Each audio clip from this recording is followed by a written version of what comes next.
And in this next one, we got another really awesome fight with John Castañeda taking on Daniel Marcos. And another bantamweight fight. Bantamweight, in my opinion, the best, deepest division in the UFC right now. Two guys that aren't ranked but are very high level. And I think this fight should be on the main card, but we're getting it early in the night. And Daniel Marcos, unbeaten, 15-0-1. John Castañeda, 21-6. He's won 2 in a row, and he's won 4 or 5 fights in the UFC. Castañeda and Marcos, although he's undefeated, had to settle for that no contest in his most recent fight. And due to that, it's been almost a year since Marcos has gotten the victory.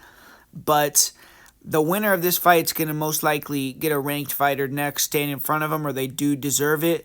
But, man, I mean, I'm a big fan of the way both these guys fight. You look at John Castañeda, fun guy to watch. He's well-rounded. One of the things that I like the most about Castañeda as a prospect is who he has in his corner, man. He trains with the legend Greg Nelson, who I feel is one of the best, most underrated MMA coaches. He's produced multiple UFC champions.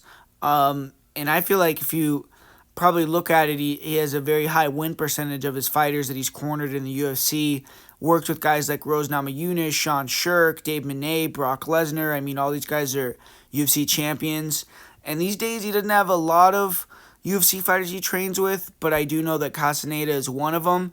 And Castañeda for this fight as well as went in cross-trained with Factory X, where he's gotten to train with Chris Gutierrez and other guys that like to fight this long striking style, which is similar to Daniel Marcos's. So I feel like that's another good aspect that Castañeda has brought in to this fight camp. But, man, I feel like this fight really could go either way. Both these guys are really high level. Castañeda, he's someone that is going to be putting more activity out there. He's a great mover. He's stance switching all the time. He has decent power, but he's really just looking to kind of prod you with a lot of touching strikes, stay active, mixing the takedown. And I feel like if he can give Daniel Marcos a lot to think about and pull ahead on the numbers, as well as maybe get some control time early in the fight, then that could go his way in the decision later on. But Marcos, I think, is going to have to win this one through attrition early, leading to his success late in terms of leg kicks, attacking the body with that front kick, maybe giving away that first round, but knowing that you're going to be putting money in the bank by kind of damaging Castañeda, slowing his movement down, and then getting more in that finesse, technical type of striking style where Marcos can use his length and kind of land cleaner. But even though Marcos fights longer, he's the taller guy, you'd think he has the reach advantage. It's actually Castañeda with the reach.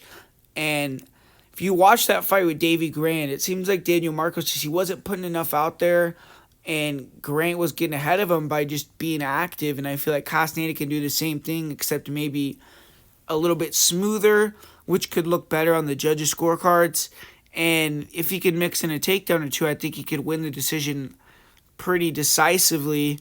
So I'm leaning a little bit more towards Castañeda, man. I mean, the guys fought a lot better competition, and I think that he can use that experience and just well-rounded skill set that he has to come in here with a good game plan and win a good decision over a high-level opponent in Daniel Marcos. So give me Castañeda to squeak this one via decision.